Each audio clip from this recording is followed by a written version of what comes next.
এই যে পদ্মার চর মনে হইতেছে যে আমরা সাহারা মরুভূমিতে আসছি। বিশাল দেখেন আপনারা, বিশাল চর পদ্মার বুকে। এই যে মনে হইতেছে একটা মরুভূমি। এই যে এই পাশে হচ্ছে যে নদী পদ্মা, এই যে নদী, আর এই যে বিশাল এরিয়া।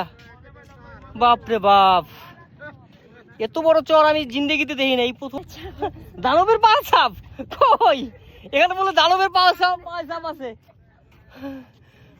থাকতেও পারে। দেখছো তুমি যে বিশাল এরিয়া, থাকতেও পারে। এই এক একজন এক এক দিকে ঘুরতে আছে। আসো আসো আসো আসো, দেখবো অনেক। এই যে সবাই ঘুরতে আছে, আস্তে দৌড়াইও।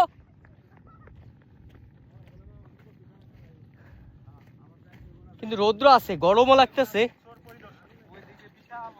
হ্যাঁ আসলেই তো, কত দূর, বাপরে বাপ। যদি এই চরটা না পড়তো তাহলে পদ্মা নদী আরো কত বড় হইতো, তাই না? কি বল রোহন? আমি আজকে পায়ে ছাপ দিয়ে যাই। ও তুমি পায়ে ছাপ দিয়ে যাচ্ছ? তুমি এত বড় এই যে মরুভূমি দেখছো কখনো? কোথায় দেখছো? হ্যাঁ, দুবাই দেখছো? ও তুমি দুবাই যাও নাই তো, তোমার বাবা গেছে। হ্যাঁ, কত বিশাল।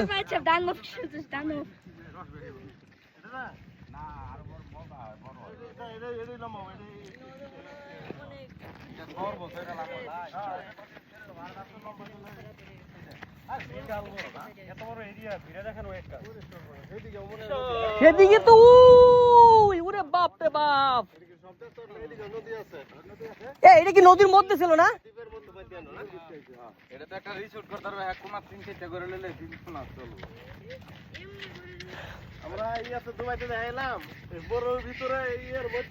এমনি খালি আর 3 মাইরে দিব।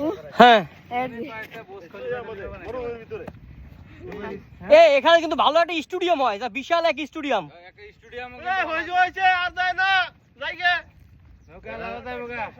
না নৌকা আমাদের না রেখে যাবে না, নামাজ পড়তে হবে। কি সরিষা? হাইব্রিড সরিষা। রে বাবা রে, বিশাল সরিষা ক্ষেত, অনেক সুন্দর রে, রান্নাও তো ভালো। এই যে সরিষা, এটি লাই সরিষা না, এটি বাহ, কি লাই না সরিষা? লাই এই যে এটা সরিষা না।